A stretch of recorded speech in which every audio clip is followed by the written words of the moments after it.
The following podcast is intended for mature audiences. If you enjoy our work, please like, comment, subscribe, and follow the links in the description.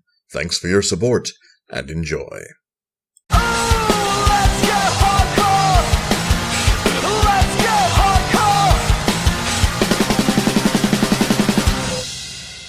Greetings and salutations, listener. It is I, Eric J. Chucky, joined, as always, by the boy.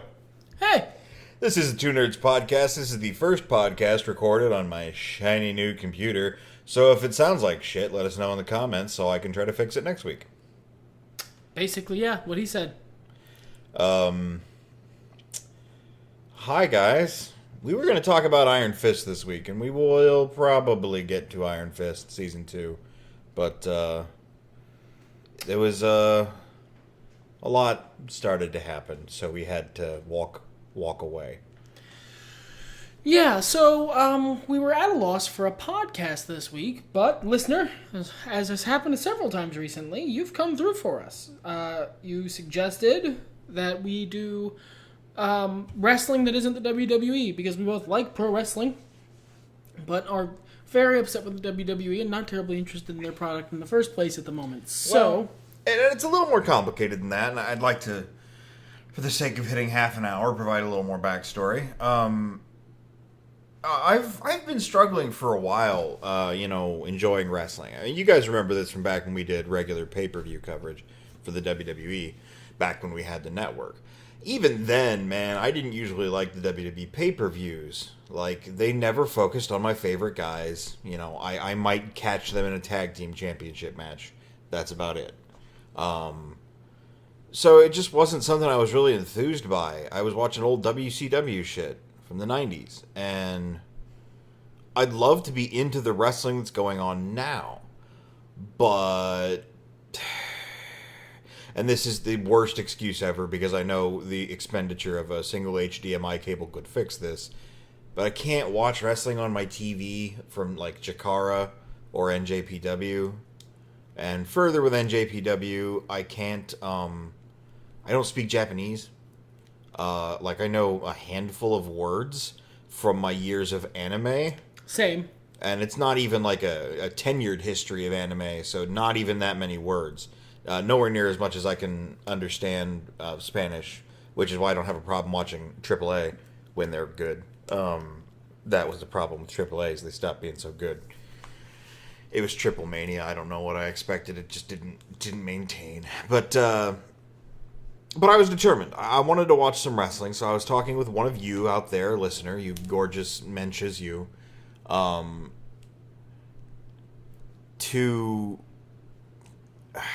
sorry, I was struck. Wasn't there a joke about who the listener is? Continue. I guess it's a joke for another time. So I was provided with some suggestions that are on YouTube and Twitch, or were. Some of the update schedules seem kind of dodgy, but I'm willing to stick it out for some of them. And boy, and I watch, because I got that WWE 2K19 hype, man. That game looks really good. It's a pretty strong improvement over last year. Nothing big in terms of changes, and I'm sure we'll do a podcast on it when the time comes, but good strides, and it's sad to look at wrestlers and go, aw, I don't know who any of these people are. And I sure as hell don't want to pay the fucking $9.99 to watch something to disappoint me with Hell in a Cell matches ending in a disqualification. So, into the land of indie wrestling we went. And since this was my journey, as it were, that I brought you along on, why don't you provide with some insight? Why don't you take the lead on this one? Because I don't know the names of any of the things we looked at, the names of any other wrestlers, or most of what we watched. I was just watching wrestling. That's why I don't want to take the lead on it, my dude. Okay. All right. Ouch, my feelings. Try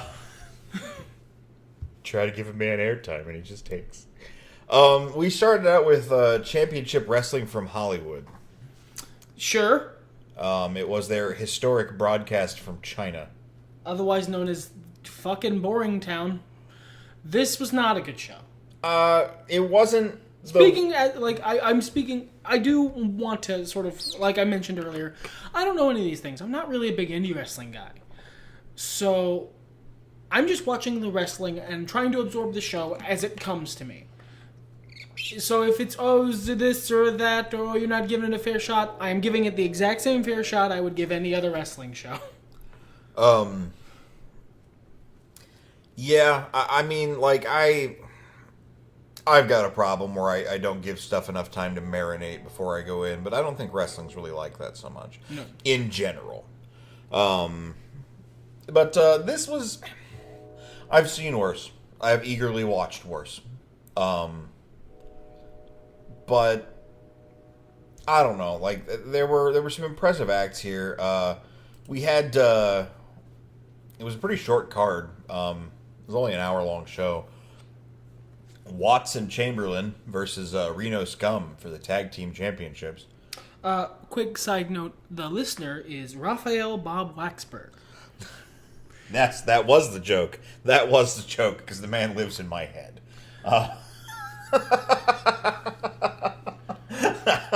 I don't know. We're not through it, and I don't know if we're going to bother getting to Season 5 of BoJack on the show, but goddamn, first episode, and this guy's like, hey, here's some details about your life that I've seen, and I'd like to put in my TV show. Okay, there you go, enjoy and buy.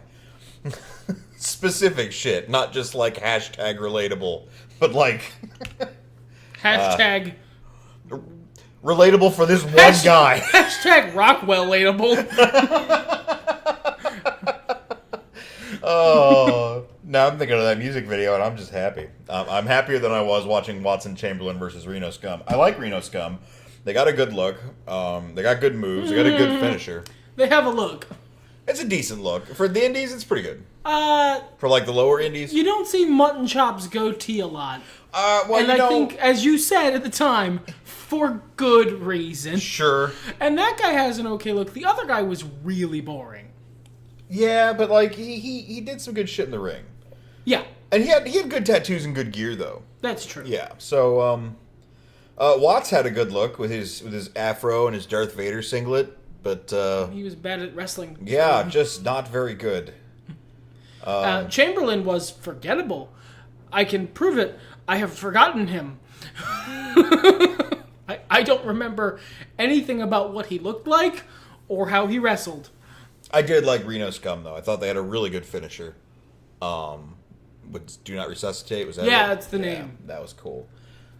Came up with it actually caused us to brainstorm a better name for a finisher, but I'm keeping it for now, so shush. Well, and that's the thing, too, because, like, I want to be inspired by wrestling, you know?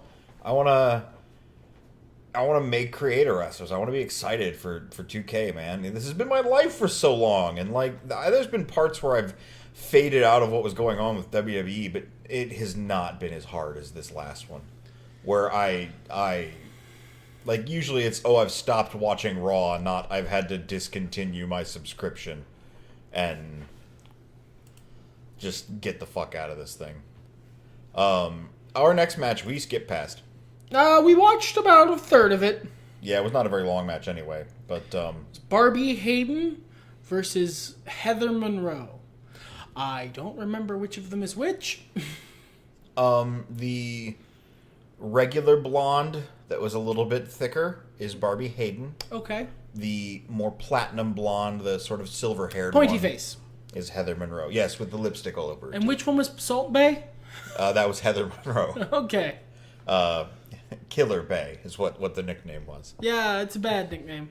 It's a bad nickname partially because White's first instinct was to turn it into Killer Bee. Works for me. She's fucking in here in the ring in like pink and silver, and I'm like, if you're gonna be Killer Bay, look like a bee. Killer Bee, Killer Bay, I get it. Or use the pink and silver, but have it bee patterned. Bee patterned? Yeah, like maybe a little cute pink and silver bee on there, or maybe some stripes, like a bee has. Some nice wide horizontal stripes. She's made of a rail. She can fucking wear some horizontal without looking weird. Anyway, the wrestling was not. Yeah, we're talking about their outfits because their wrestling was bad. Well, and it's another thing, too, and in the previous match as well, man, a lot of these guys, like Reno Scum really stood out because the nomenclature is just terrible. You see it in e-fetting a lot.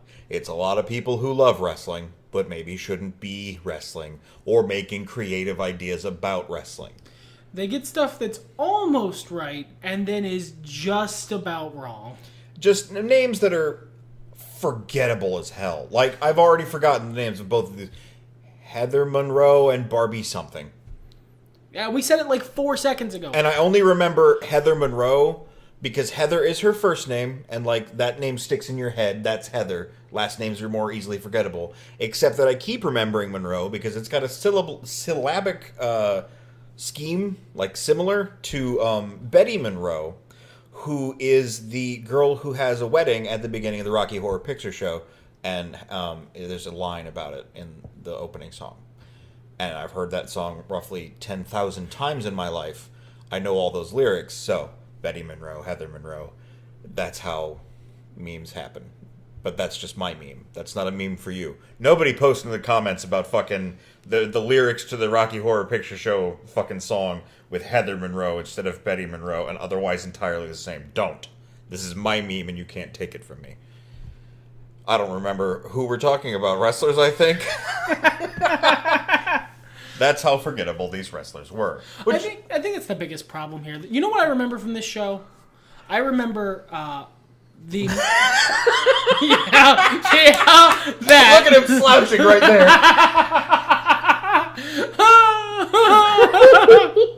I remember 3 things about this show. Number 1, shitty cam. Shitty cam. Oh my god, yes. This lovely, totally definitely Chinese guy who had a camera on a selfie stick. It was his cell phone camera. Yeah, a cell phone on a selfie stick, and they would occasionally cut to that camera, and its frame rate was terrible, but it was like really crisp.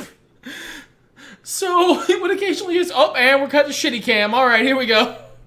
It was like trying to watch HD on your grandma's shitty internet. It was fucking amazing. But insisting on it being HD.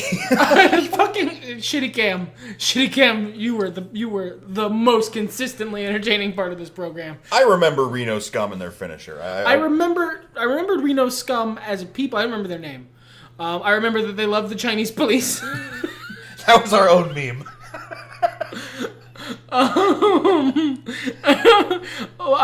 But the second major thing I remember about this show was the meme about Reno Scum and the Chinese police. And the third and final thing, the most important thing, is a meme that progressed over the course of the match, the main event, and eventually reached its apotheosis of was it the Virgin Referee versus the Chad Cabana? Yes. All right, and I can highlight why this. I can bring this back to just talking about shit that you're not gonna get, listener. I can bring it back to something that's actually useful. Yes. Because this is the most memorable part of the show. Shows a couple different problems. One, that despite the fact that Colt Cabana is very talented, and the national treasure, is talented as well. Nick Aldis? Yeah. Yeah. I believe I called him Aldous Snow from like the second game. There's an iconic name, and one other guy has it, and he was in a bigger movie. Yep. So the national treasure, Aldous Snow, and Colt Cabana are both talented wrestlers, but they weren't putting on a good match. You know how I know? Because I remember everything about their referee, and basically nothing about either of them. It was a fine match. It was a fine match. I believe at the time I said that was a great mid-card. Yeah, match. It was a good mid-card match, only it was the main event. Yeah, and that's not anything bad about either of those guys necessarily. It was just kind of a weird, low-paced, low-intensity match through most of it for what was supposed to be so big. And the joke evolved from the fact slouchy motherfucker. that the referee looked like he so desperately did not want to be there. Not that he was scared or tense, just that he was like waiting for a fucking bus. He was slouched and his arms were just loose at his sides. He was just sort of watching them. And whenever one of them would be, do something slightly outside the rules, he would do like one half-hearted finger wag and then just sort of leave. Except until the end of the match, when then he just literally started calling for them to execute their spots. Like, with the most obvious hand signs. Now, I know that's what a referee does. I'm not stupid, but, like, No. much like how Big Match John should probably not shout match direction at the top of his lungs all the time. I shouldn't be able to hear, watch the tackle from the 40th row. This referee was like, it's not even, like... He looked like he was directing planes. It was so obvious, these hand signs. Until he got the go-home signal and started telling the dudes to go on home, he looked like he so didn't want to be there that it became the most entertaining part of the match for us to roast him for it. And, like, the match, it eventually evolved into... If you haven't seen the Virgin versus Chad memes online, look them up. The visual is required. Look them up, and I'm telling you, man, it's on YouTube. It's free TV. Historic CWFH broadcast from China. Go to the main event. Yep. I tell you what, there's a great timestamp. 31:59. Homeboy is in exactly the Virgin pose. Yeah, literally, exactly that pose. And it's just the Virgin referee. Low energy, doesn't want to be here, not looking anyone in the eye. The Chad Cabana, smiling, waving to the people, having a great day. Colt Cabana was great to watch in this. Yeah, Colt Cabana was great. Nick Aldis was fine, too. Aldis Snow was also good, yes. It was just a really, like, the choreography of the match, the direction of it was okay. It wasn't the worst show in the little trip we took. No, it was not. I don't think I'm going to be watching any more from this Fed, if that was an example. I wouldn't, like, say it's verboten and I'm never going to check it out again. I'm just probably not in my free time going to be like, oh yeah, let's watch a little CWFH. Yeah, low light besides the referee. The announcers. Oh my god, yeah, that was the biggest distraction from this entire thing. Look, the wrestlers at worst were indie guys. They were like weekend warrior level, local talents. Yeah, local talent's the way to put it. They weren't bad. They're certainly better pro wrestlers than I'll ever be. But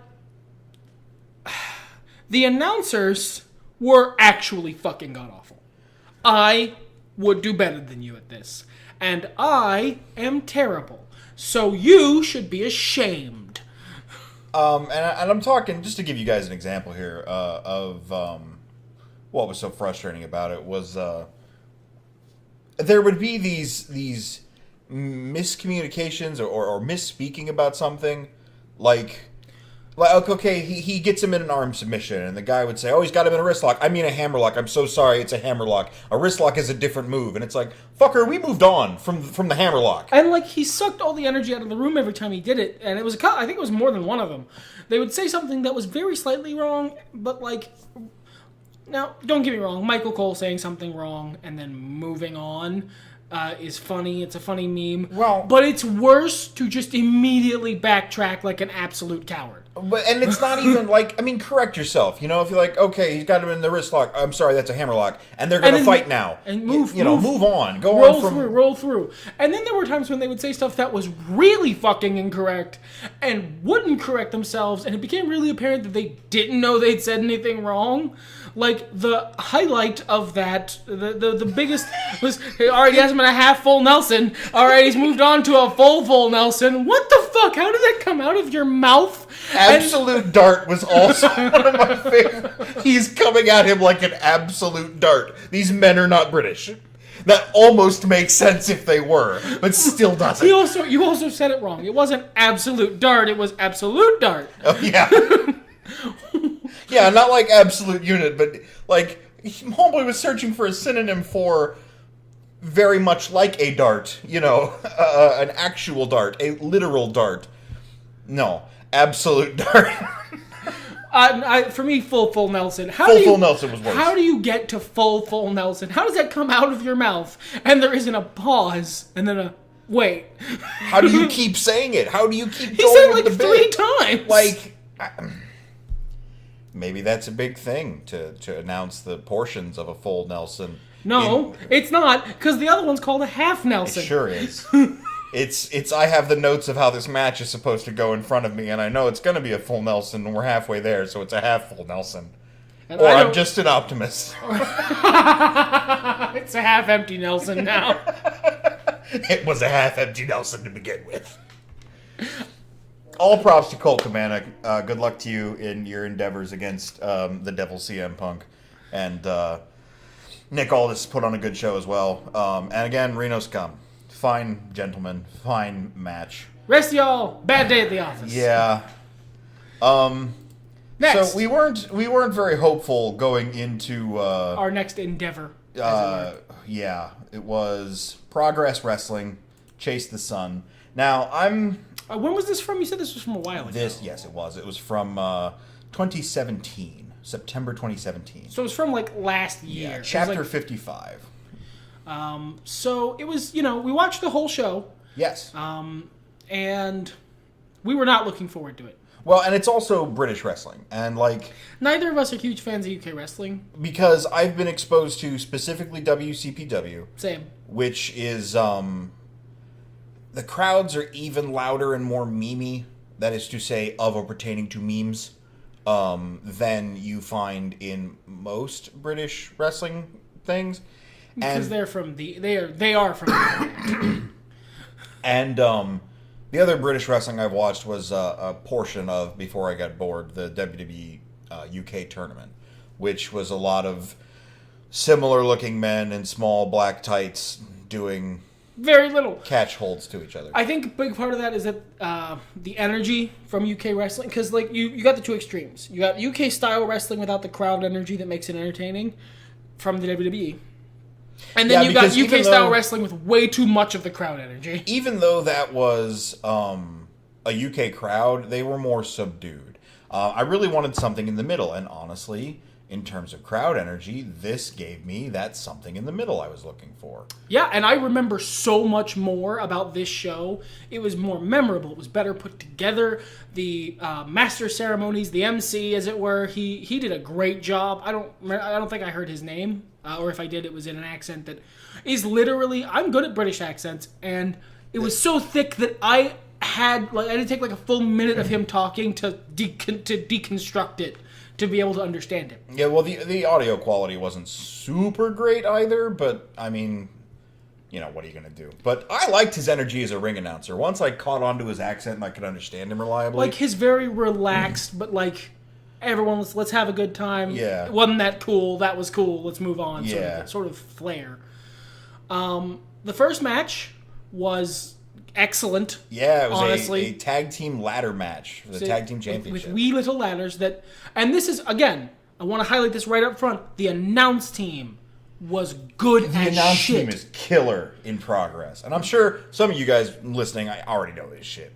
I'm not exactly breaking ground here. Yeah, I don't know who these guys were. And they had a 3-man team, and it wasn't crowded. Yeah, no. They did a 3-man team better than the E does by a large margin. They were fun. They were telling us good information. They weren't distracting from the action. They did an excellent job. Obviously, the talent was, as far as my personal opinion, it was just immediately, way better. And I remember them. Yes. I remember them instantly. I remember, was it CCK, I believe is their name? Yes. I forget the name of the city, but it's the name of the city, Catch Kings. Okay, sure. That's a cool name for a tag team. Very British, yes. It was only ever CCK, and they chanted it. And one was furry, and that's great. Kid Lycos is who he's talking about. He's a twink furry. I don't... He can have whatever... He's a werewolf. That's his gimmick. He can have whatever name he wants. I'm proud of him. He was amazing. He had this cool taunt he would do where the front of his jumpsuit has, painted on slashes, and he would, put his hand, in a claw to his chest and slash down in that pattern, and it was really cool. Really simple. I don't remember the name of his partner, actually. Chris Brooks. Chris Brooks. Mm-hmm. Really good look, really good ring attire. Both really talented guys who were having a great time. And then there was the Revival. That was all. They were also there. the British Revival, as you dubbed them, British Strong Style. That is Tyler Bate and not Dan Severn, Trent Seven. God, if it was Dan Severn, I'd be in a completely different mood right now. But yeah, the British Revival were good. I liked them more than the regular Revival. But they are also doing we would really like to be the enforcers. Can everyone just let us be the enforcers gimmick? And no. I'd say they get a lot closer than the Revival does. I would agree. And I think if we'd had the opportunity to get some promos from them, I think you would have enjoyed their personality more. I think because that's one of the reasons the Revival sucks is that their personalities are really boring. Yeah, they're just they're really talented wrestlers. They're just boring. Slightly less obnoxious Good Brothers or whatever the fuck they're calling themselves now, the club. Yeah. I love those boys out of the ring. In the ring. Look, Gallows and Anderson are amazing as long as they're not wrestling. Which Gallows is still good. But this was a fantastic, phenomenal match. Lots of great twists and turns. Lots of great spots. It only got real ... dive a couple times. It did get that way a couple times. But it just tiptoed into that. It wasn't like it got it wasn't like I was watching the Young Bucks. Or a Ricochet match. Not a big fan of Ricochet, in case that wasn't clear. He's talented as hell. He's a great gymnast. I've not seen a lot of his matches, but for whatever reason, every match of his I end up watching. They put on great choreography. I would hesitate to call it a wrestling can actually wrestle an excellent match. I've seen it happen. Ricochet's an excellent gymnast. I have not as deep an opinion as you. I don't have an opinion on much on indie wrestling, but I heard so much about those matches and about those two talents that I actually looked them up and them and the Young Bucks and a couple others. But I don't think I've seen a Young Bucks match, to be honest with you. Good, good for you. Continue living in that better universe. This match is kind of playing while we're talking here. I don't know what else we could say. It was good. I kind of like this. I know the listener can't really appreciate it because they're not watching along with us. And obviously we're not going to do live commentary of stuff. That would be a waste. You're not going to turn our video on and then turn the show on. No.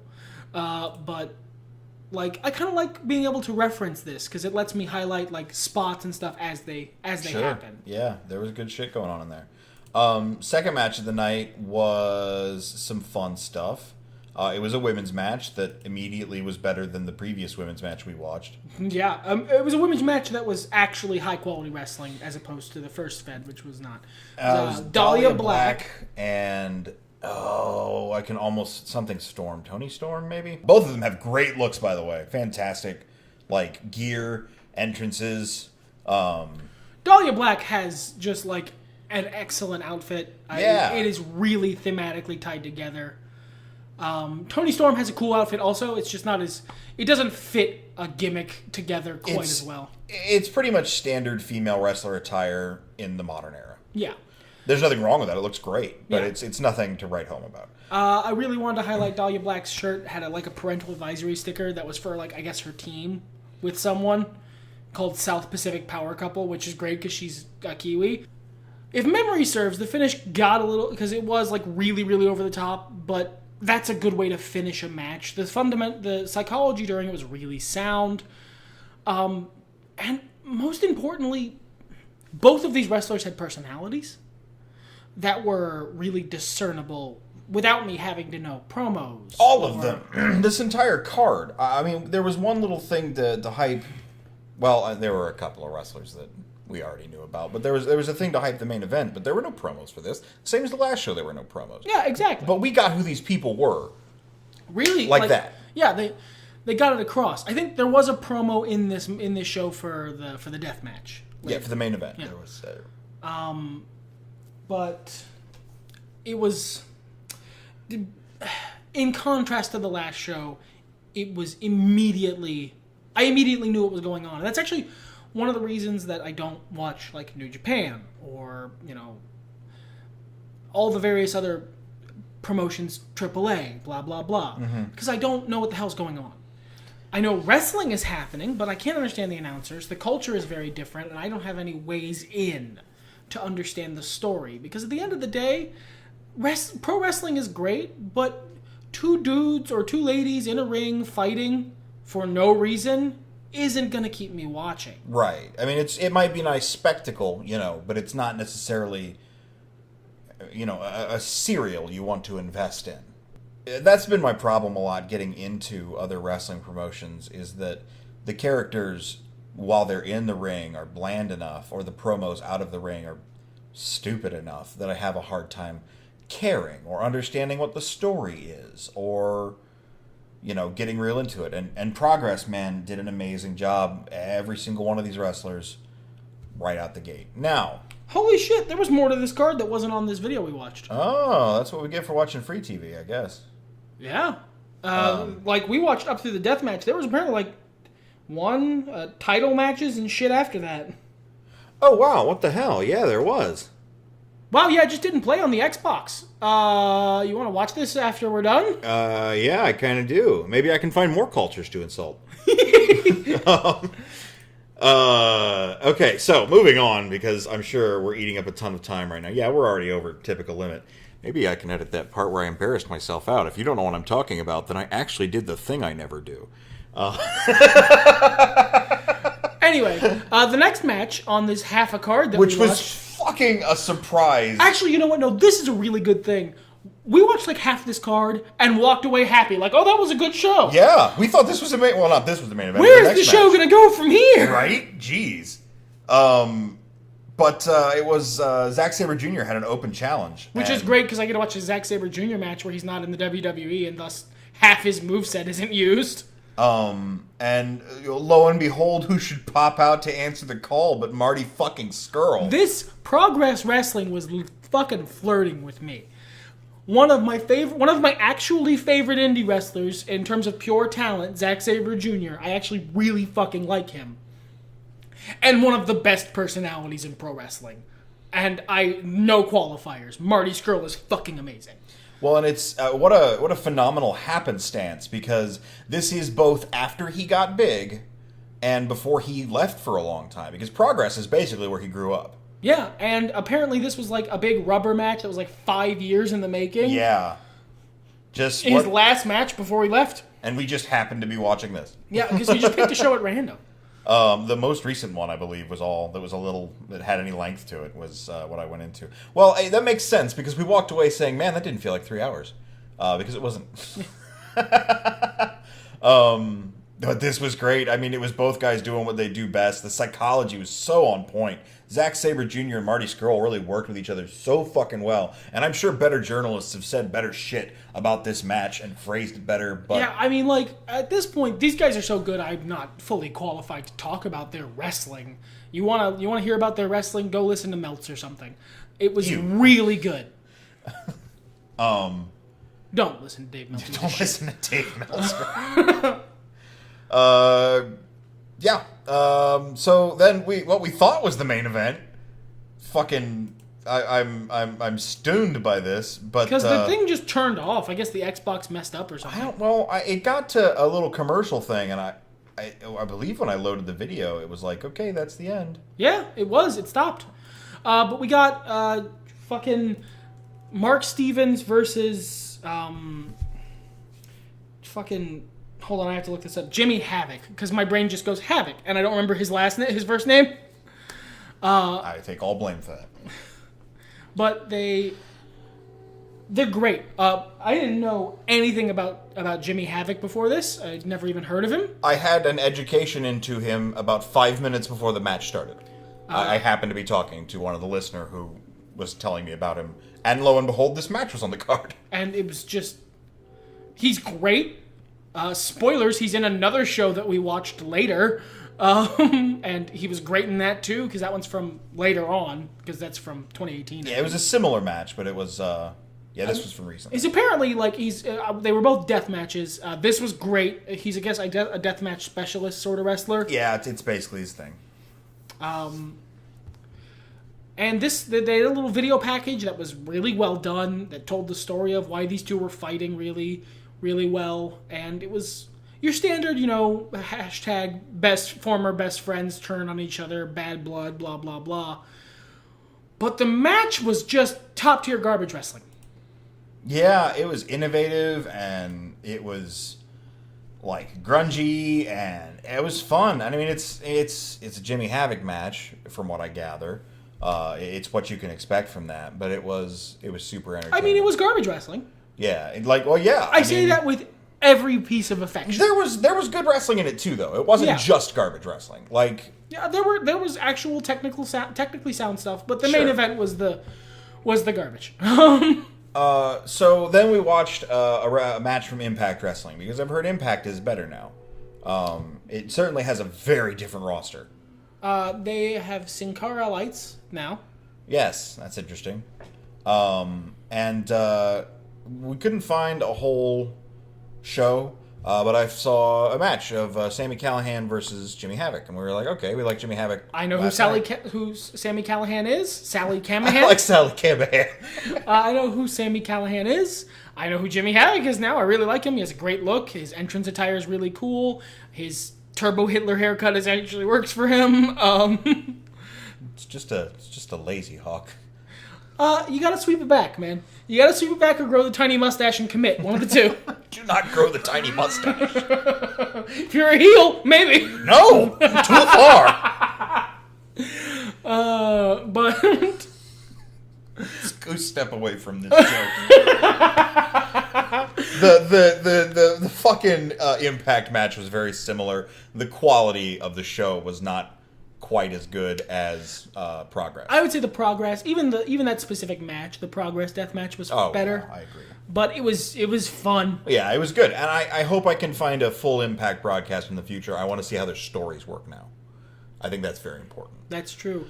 Progress has another thing I wanted to highlight, which is that is the first time in literally many years that I have unprompted, non-smarkily exclaimed at a wrestling event. Yeah, man, it felt good to mark out again. I wanted to mention that, but it was really easy and fun to get wrapped up in the characters and the psychology of the match and all that shit. Yeah, and there was a point when I went, I'm not going to shout, but I did shout at the time. I went, no! Like, genuinely.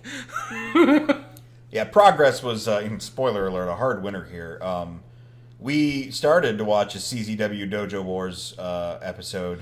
And it turns out, if you take out the extreme, ridiculous, over-the-top ultra-violence that's a little gross even for me from CZW, what you get is fucking boring. We lasted about 5 minutes into it. Now, Dojo Wars, it's the footage of their training facility.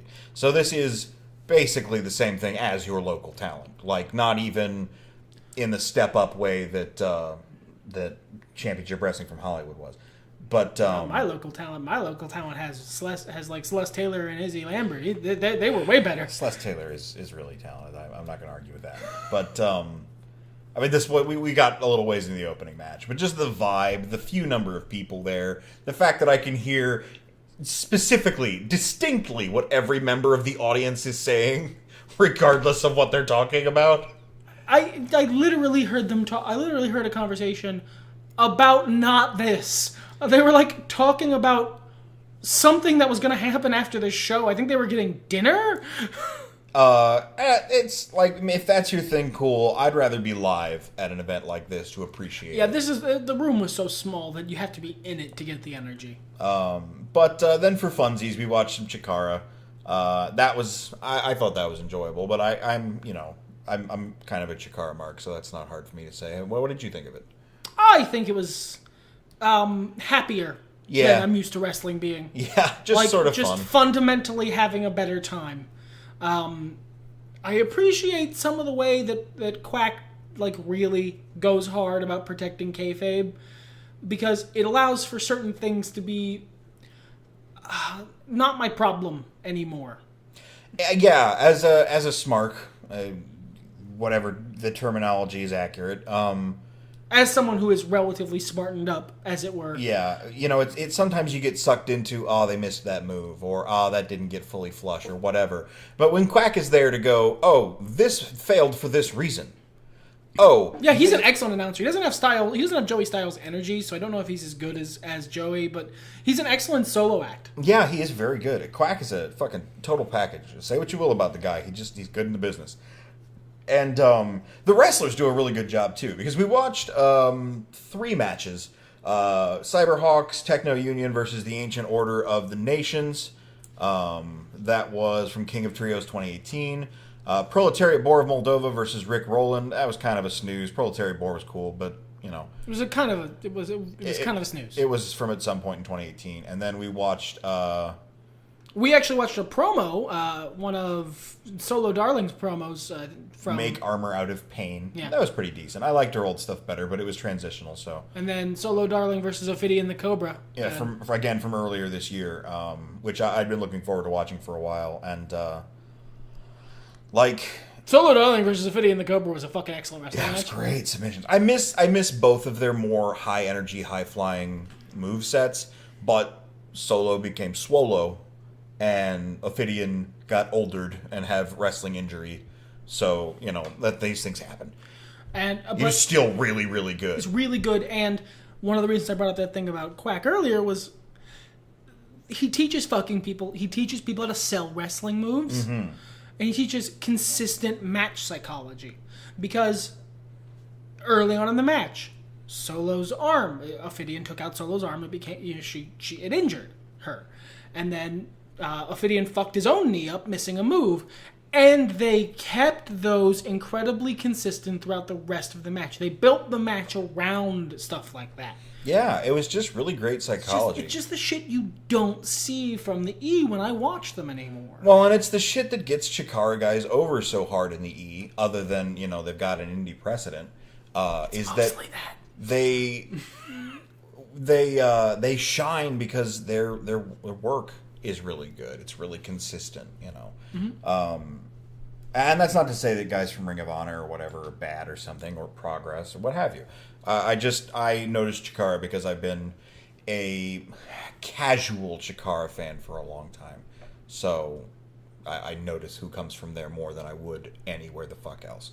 But this experience, I think I'm going to stick with Progress. I think the next time they put up an event, I'm going to watch it. I might, if I feel the wrestling bug bite me, I might go check out one of their older ones. And I believe, as we said, that we're going to check out the rest of that show. Yeah, I mean, if not literally once we're done recording, then sometime tonight probably.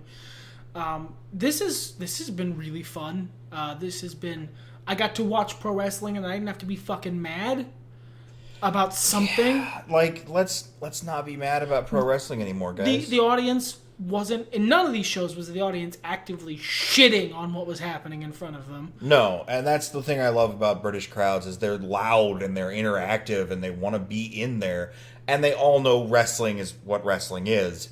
So they kind of take the piss a little bit, but they're in a fun way, in an interactive way, in the way that uplifts the medium. And British wrestling, as the wrestlers, have found a way to interact with it to where both parties are really raising the bar. Mm-hmm. And I don't know what part of that isn't working in America, but at least fans. One part isn't. So I do, but and I didn't have to be mad at any of the talent going into business for themselves in a way that spits in my face or anything like that. I just got to watch pro wrestling and have fun, and I have really missed that. So yes, thank you, mysterious anonymous listener, for helping us on this adventure toward progress. Please enjoy making your next season of your animated cartoon show. And please stop putting very personal details of my and my friend's life in that shit. Don't stop. It helps me work through my shit. All right, I think we're done here. Say the thing that ends the show so I can go edit it. Everything's better when nerds talk about it. Fuck it, let's get hardcore!